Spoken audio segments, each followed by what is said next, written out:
చెప్పినట్టు కాదు, తొలకొచ్చి టెంకాయ కొట్టించినట్టు కాదు, ఈ టెంకేసి మాట్లాడించినట్టు కాదు.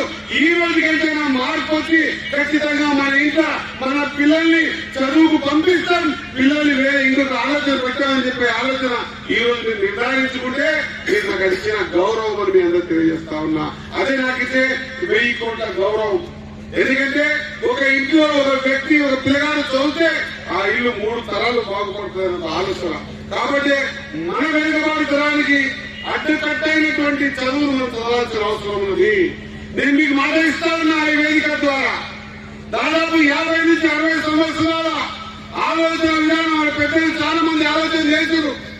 ఏంటి బీసీ D/9 కేజీ A/1కి రావాలా?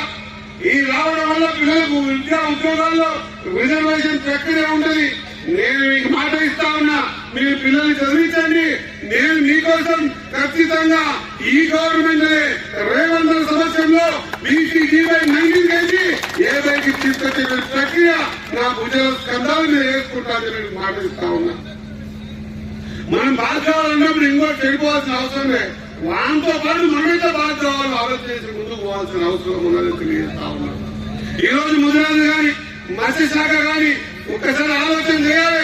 మన ప్రియతమ ముఖ్యమంత్రి గారికి మన కేబినెట్ కి ఈ వెనుకబడ్డ కులాల మీద ముదిరాజుల మీద ఏం ఆలోచన ఉందో.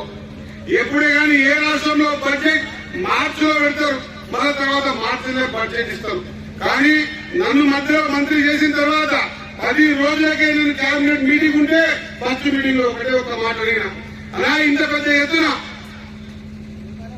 ఈ 2 రాష్ట్రాలలో సమైక్య ఆంధ్ర ఉన్నప్పుడు కానీ ఇప్పుడు తెలంగాణ ఆంధ్ర ఏర్పడిన తర్వాత కూడా మొత్తం నాకు తెలిసినంత కర్ణాటక కానీ తమిళనాడు కానీ కేరళ కానీ ఆంధ్రప్రదేశ్ కానీ ఈరోజు తెలంగాణ కానీ ఏ రాష్ట్రంలో కూడా మొట్టమొదటిసారి ఈ సంకల్పం జరిగింది.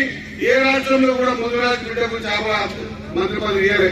మొదటిసారి ఈ ఉభయ రాష్ట్రాలలో మొట్టమొదటిగా 72 ఏళ్ల చరిత్ర ఒక చేపల కులమానికి ఈ రోజు చేపల శాఖ ఇచ్చిన ఘనత ఈ కేబినెట్ కి మన ప్రియతమ ముఖ్యమంత్రి రేవంత్ రెడ్డి గారికి. కాబట్టి నేను చెప్పిన ఒక మాట, అన్నా మీరు ఒక్కసారి ఆలోచన చేయాలి.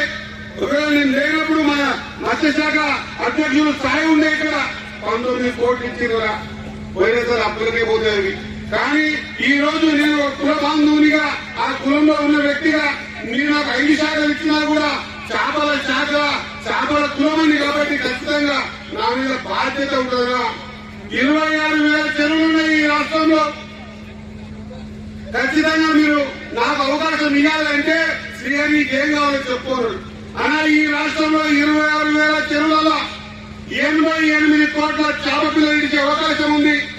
తద్వారా 300 చెరువులలో రొయ్యలు ఇచ్చే అధిక అవకాశం ఉంది. దీని ద్వారా 5 లక్షల కుటుంబాలకు మత్స్యశాఖలో ఎంప్లాయ్మెంట్ జనరేట్ అవుతుందన్నా. దీని ద్వారా వాళ్ళ పిల్లల భవిష్యత్తులో ఖచ్చితంగా వాళ్ళ కొంత ఆర్థికంగా వెసులుబాటు అవుతుందన్నా. మరి ఎంత కావాలి అన్న? నాకు 125 కోట్లు కావాలంటే నిమిషం ఆలోచన చేయకుండా మధ్యస్థంగా 123 కోట్ల రూపాయల బడ్జెట్ ని అలొకేట్ చేసినటువంటి ఘనత మన ముఖ్యమంత్రి గారి ఈ కేబినెట్ ది కాంగ్రెస్ ప్రభుత్వాన్ని తెలియజేస్తా ఉన్నా.